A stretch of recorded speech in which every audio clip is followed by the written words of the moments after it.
네, 안녕하세요. 안녕하세요. 안녕하세요. 네, 반갑습니다. 반갑습니다. 네, 요새 악수 이제 해도 되는 거죠? 이제 악수해도 되는 거죠? 아직 이렇게 해야 되나요? 네, 오늘 여러분들이 너무 잘 아시는 이제 손님을 저희가 이제 모셨습니다. 누군지 아실 텐데요. 저희 빠숑님이라는 닉네임을 쓰는 김학렬 소장님을 모셨습니다. 이제 소장님 출연해 주셔서 감사합니다. 감사합니다. 안녕하세요. 감사합니다. 네. 네, 제가 요거 이제 뭐 다 아시겠지만 김학렬 소장님에 대해서 이제 조금 소개를 드릴게요. 현재 스마트 튜브 부동산 조사 연구소의 이제 소장님이십니다. 이제 그 전에 뭐 롯데백화점, 뭐 GS 리테일 이렇게 해서 거쳐서 한국 갤럽 조사 연구소 부동산 조사본부 팀장, 그다음에 더 리서치 그룹 또 소장님 거치셔서 지금 이제 독립을 하신 건가요?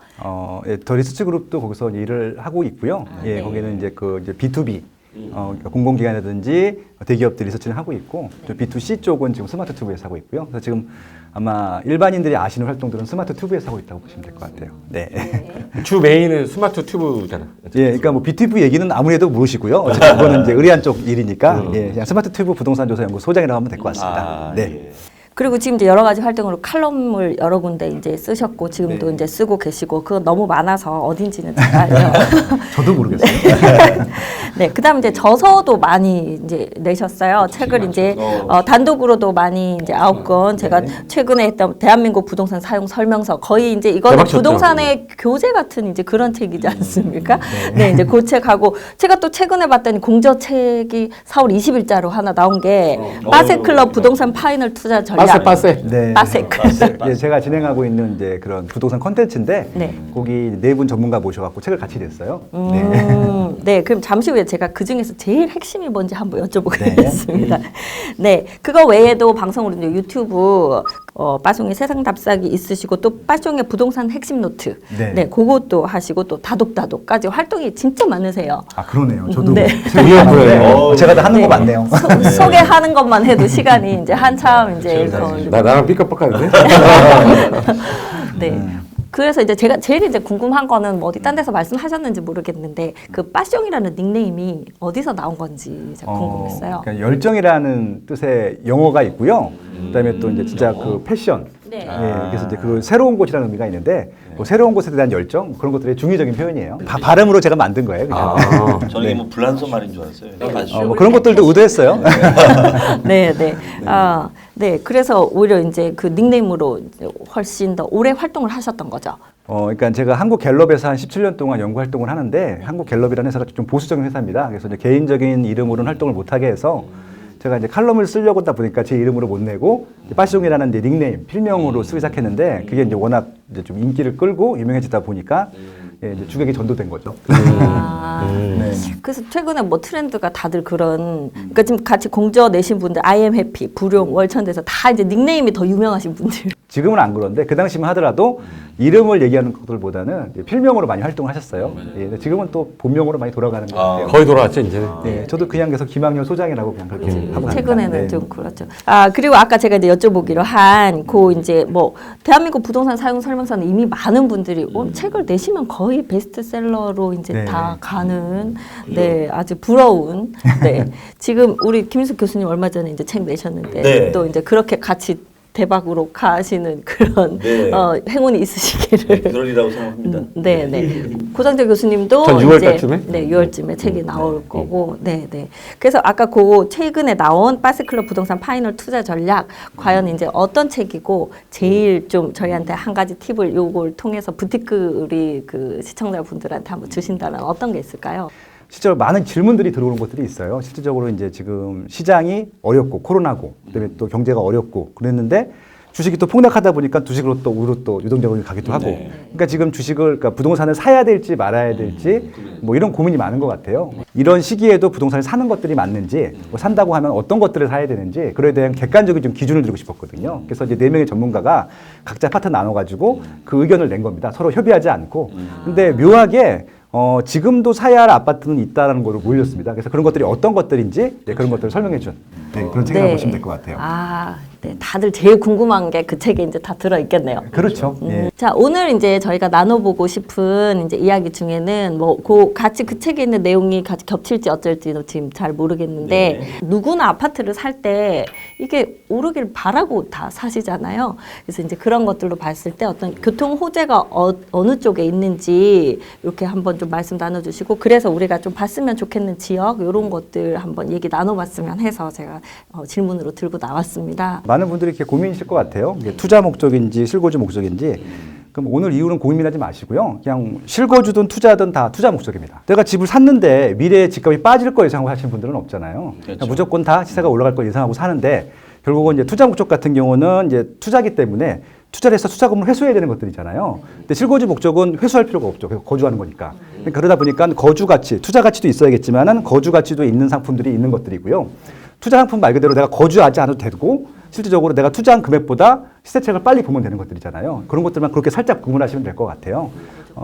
결국 그래서 이제 호재들이 필요한데 그러니까 지금 입지 가치보다 미래 가치가 올라가야 되기 때문에 그렇게 되기 위해서는 입지 프리미엄이든 상품 프리미엄이든 올라가는 상품들을 찾는 게 중요하잖아요. 근데 상품보다는 입지 프리미엄이 더 크고 중요하기 때문에 입지 프리미엄이 올라가는 것들 요소를 찾아봐야 되는데 입지 프리미엄이 올라가는 것 중에 제일 중요한 건 일자리입니다. 일자리가 중요하고 일자리가 증가하는 곳에 살면 좋은데 대부분 일자리가 많은 지역들은 비싸요. 그래서 일자리 많은 지역은 살 수가 없고 결국 그 일자리까지 출퇴근할 수 있는 입지들을 선택하게 되는데 그렇기 때문에 교통 편리성을 보통 제일 중요하게 여기는 겁니다. 그러니까 교통이 중요한 게 아니라 출근을 해야 되기 때문에 근데 비싼 지역은 못 사니까 조금 저렴한 지역에서 출퇴근할 수 있는 거 그렇게 좀 보시면 될 것 같은데 그래서 지금 말씀하신 대로 교통 호재가 발생하는 지역들 같은 경우는 되게 좋은 것들이죠. 왜냐하면은 지금 교통이 편리한 지역들이 있어요. 녹음하고 있는 여기가 강남역인데 아마 대한민국에서 지금 교통이 제일 좋은 곳 중에 하나일 거예요.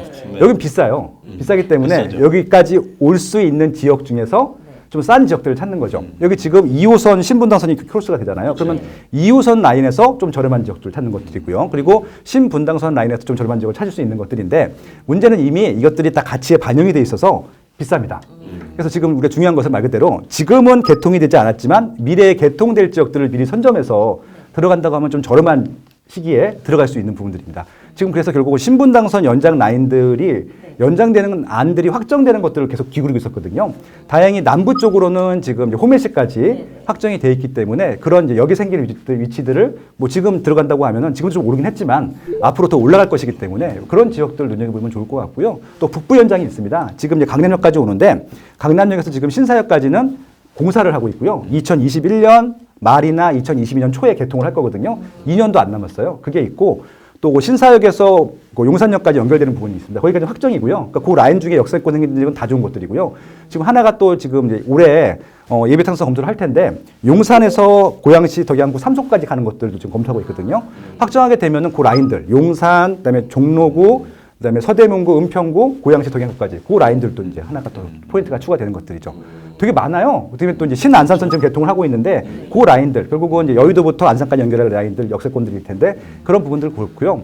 또 가장 또 이제 임박해 온 거 경전철 중에서 신림선이 있습니다.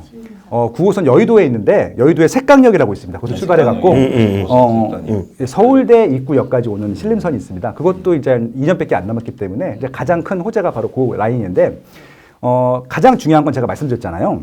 일자리까지 갈 수 있는 전철역이어야 되는데 그러니까 아무 노선이 아니라 일자리까지 갈 수 있는 노선이어야 되거든요. 보통 경전철들은 이게 메인 노선이 아니기 때문에 그냥 짧고 그냥 짧은 구간만 다니거든요. 그래서 이제 실질적으로 2016년도에 개통된 우이 신설 경전철 같은 경우는 이게 일자리랑 연결된 지역이 아니기 때문에 별 효과가 없었어요. 그러면 신림선 같은 경우도 이제 그렇게 예측하시는 분들도 있어요. 근데 이제 우이 신설 경전철이랑 신림선이랑 다른 이유는 우이 신설 경전철은 환승을 해도 메인 일자리 지역까지 못 가요. 그러니까 메인 일자리 지역이 어디냐면은 강남입니다. 그리고 여의도, 종로구 중구일 텐데 대부분 못 갑니다. 근데 이 신림선 같은 경우는 강남까지 가는 노선들이 이제 4가지가 있어요. 서울 지하철이 1호선부터 9호선까지가 있는데 2, 3, 7구가 가요. 2호선, 3호선, 7호선, 9호선. 이 신림선 같은 경우는 3호선 빼고 2호선, 7호선, 9호선과 환승이 되거든요. 그렇기 때문에 우이 신설 경전철하고는 차원이 다르게 굉장히 좋은 노선이 됩니다. 그러니까 똑같이 경전철이라고 해서 같은 별로다 정치가 이런 게 아니라 네. 이제 그게 어디로 연결되느냐? 결국 메인 일자리까지 연결될 수 있는 것들이고 최단 기간에 환승하는 시간까지 포함해서 뭐 한 30분에서 1시간 동안에 갈 수 있다라고 하면 굉장히 좋은 프리미엄이 있는 입지이기 때문에 지금 서울에서는 이제 일단 그 정도 향후 한 2, 3년 동안에 호재가 실현될 것들 예, 주목해 보시면 좋을 것 같네요. 아이고, 거침이 뭐, 없어. 거침이 없어. 얼마나 평소에 많이 하시면 아니 아침에 라이브를 하시거든요. 오전에 한국 같아. 그러니까 아침에 항상 라이브를 하시잖아요. 그치. 저희가 출근 라이브라고 아침마다 하시는 거세요? 예. 아침마다. 네. 매일매일 유튜브 라이브를 하고 있고요. 제 이제 빠숑의 세상 답사기 유튜브 들어오시면은 네네. 월요일부터 금요일까지는 오전 8시부터 한 야. 3, 40분 동안 라이브 하고요. 주말에도 가끔 특강하고 예, 그리고 또 이제 제가 빠숑의 아파트 투어라 그래서 또 별도로 찍어서 그건 또 멤버십 분들한테 따로 올려드립니다. 그런 거 진행하고 있죠. 네, 그 빠숑의 세상 답사기 유튜브에는 멤버십 가입이 얼마 안 합니다. 네. 7,000원이요, 7,000원. 싸네. 해야죠. 7,000원. 그냥 어차피 그냥 무료가 아니라는 거 표시지 금액이 크진 않아요. 네. 그다음에 제가 얼마 전에 이제 거기 출연을 했었잖아요. 그리고 전화가 많이 와요. 오. 네, 빠숑에 한번 나갔다 이게 미스타움즈 세종센터로 네, 오시면 되겠습니다. 네. 소장님이 실물이 훨씬 아름다우세요. 맞습니다. 네. 여태까지는 계속해서 질문을 많이 받았던 게 양도세 부분이에요. 저희한테도 양도세를 많이 물어보셨다가 최근 들어서 이거 공시지가 올라가고 그러면서 지금 이제 보유세에 대한 그 이제 부담이라든가 뭐 이렇게 질문이라든가 이런 게 지금 좀 나오고 있거든요. 그래서 지금 우리가 이게 어느 정도를 좀 생각하고 있어야 될지. 일단은 지금 어차피 이제 총선이 끝났기 때문에 이제 보유세 인상이 이제 작년 12.16 대책 때 이제 나왔던 거고 그걸 그대로 이제 실행을 할 것 같아요. 네, 그래서 그런 분위기로 가기 때문에 특히 이제 보유세라는 건 이제 재산세하고 종부세가 있는데 재산세는 뭐 큰 적이 없는데 이제 종합부동산세를 인상하겠다. 지금 그렇게 그 12.16 대책 안에 나왔었기 때문에 그 기조로 갔을 때는 아무래도 다주택자 분들한테는 굉장히 큰 부담으로 작용이 될 거다. 그래서 요즘 다주택자분들 조정지역에 있는 다주택자분들이 주택수를 줄이기 위해서 뭐 증여들을 실제로 많이 하고 있고요. 그 다음에 이제 뭐 부동산 법인을 만들어서 한다거나 이런 이제 방법들을 이제 사용하고 있는데 물론 이제 그래 그 궁금한 게 있는데 그 보유세를 상승한다 올린다고 해가지고 미리 이미 집이 많던 사람들은 작업을 다 해놨잖아. 뭐 옛날에 뭐 작업 다 해놓은 사람들이 지금 올려봤자 작업 다 증여 다 해놨고 법인으로 다 전환해놓은 사람들은 의미가 없지 않나요? 그분들은 그러니까 예를 들어서 그분들은 이제 만약에 어차피 종합부동산세라는 것은 이제 매년 나오는 거거든요. 그럼 매년마다 그 주택의 보유 현황에 따라 부과가 되기 때문에 지금 우리 거기서 말씀하신 대로 뭐 주택수를 어느 정도 정리를 했다거나 뭐 그런 식으로 한 분들은 어쨌든 그런 보유세 부담을 갖다 피해갈 수 있는 부분들이 있기 때문에 그리고 또 요즘은 이제 또 규제 지역이 아닌 이 조정 대상 지역의 배우지 그쪽으로 또 많이 또 가고 있기 때문에 나름대로 또 이렇게 요즘은 그런 보유세 절세 전략을 통해서 이런 주택 구입들을 하시는 분들이 있다. 그래서 어려운 가운데서도 지금 말씀하신 대로 그런 좋은 입지의 물건들은 뭐 소화가 되는 것은 큰 적은 없지 않을까 싶습니다. 예. 그리고 이제 6월까지 이제 한시적으로 양도세를 좀 완화해주는 이제 그 부분 그것 효과가 있을 것 때문에 이제 같아? 좀 그거 안 그래도 제가 여쭤보고 싶었던 게 나올까요? 뭐 그렇게 해서 그 뭐 좀 매물들이? 네. 빠숑님 생각은 어떠세요? 그러니까 결국은 이제 문재인 정부에서 규제하는 방법이 두 가지인데 하나는 이제 세금 규제고 하나는 이제 대출 규제입니다. 그러니까 그렇게 규제적을 만들어서 규제를 하다 보니까 이렇게 다주택자를 압박함으로써 좀 불필요한 주택들은 내놔서 실수요자들이 좀 저렴하게 살 수 있게 하는 것들이 방안일 텐데 이게 정치적인 판단을 해야 되는 것들이거든요. 그러니까 이 정부에서도 국유적으로 세금이 줄어드는 건 원하지는 않을 것 같고요. 그러니까 조세 저항이 발생하지 않는 선에서 세금을 올리려고 할 텐데 결국은 이제 지금까지는 세금이 많이 올라가긴 했지만 시세가 많이 올라갔거든요. 그렇기 때문에 이제 좀 어떻게 보면 세금 올라가는 부분들이 좀 이렇게 상쇄가 됐었는데 조금 둔화가 됐어요. 코로나든 아니면 지난 3년 동안 너무 올랐기 때문에 좀 쉬어가는 타이밍이 왔거든요. 그 와중에 이제 올해 재산세든 종부세든 올라가게 될 텐데 지금 최근에 거래가 안 되고 있다가 최근에 조금씩 거래가 되고 있는 게 바로 6월 1일 기준으로 재산세가 부과되잖아요. 그러니까 종부세나 재산세가 부담되시는 분들 일부 아까 말씀하신 대표님께서 말씀하신 것처럼 세금 부담되는 사람들이 조금 이제 급매물을 내놓는 경우가 있고 지금 말씀하신 대로 올해 6월 달까지 팔아야지 양도세 감면을 받을 수 있는 매물이 좀 나오고 있는데 그러니까 이게 많지가 않은 게 중요한 겁니다. 결국은 이제 이 많지가 않은 금매물 몇 가지 거래돼가지고 지금 언론에서는 막 급락을 하는 것처럼 막 네, 계속 하는데 그렇게 나와서. 그걸 까놓고 보면은 몇 건 거래된 게 아니고요. 그리고 이제 실질적으로 그 거래되는 것 자체도 이게 두 가지 포인트인데요. 입지가 좋은 데들은 진짜 거의 조금 나오고요. 입지가 별로 안 좋은 데가 많이 나와요. 그러겠죠. 결국은 이제 떨어버려야 되니까. 말씀하신 대로 정리를 해야 되는데 떨이를 내야지. 끝까지 갖고 가는 게 있고 좀 던져버릴 게 있잖아요. 그러니까 결국은 이것들이 싸다고 해서 무조건 잡으시면 안 되는 것 같고요. 이게 정말 10년 후, 20년 후, 심지어는 평생 갖고 가도 되는 것들, 물론 평생 갖고 가지는 않겠지만 그 정도로 확실한 상품들 같은 경우는 굳이 쪼들려서 파는 것들보다는 시세가 올라가는 걸 기대하는 게 오히려 낫지 않을까? 저는 그냥 세금을 당당히 내자고 늘 말씀드리거든요. 그래서 양도소득세를 실질적으로 60% 내든다 하더라도 40% 남는 게 남는 거지. 시세 차익이 올라가는 걸 뻔히 보이는데 포기하는 것보다는 세금을 내는 게 나은 거잖아요. 세금을 더 많이 난다 하더라도. 그러니까 오히려 그렇게 좀 적극적으로 보시는 게 맞을 것 같아요. 진짜 이제 실수요자든 투자자든 사야 된다면 타이밍은 어느 때가 이제 진짜 이제 사도 될 타이밍인지.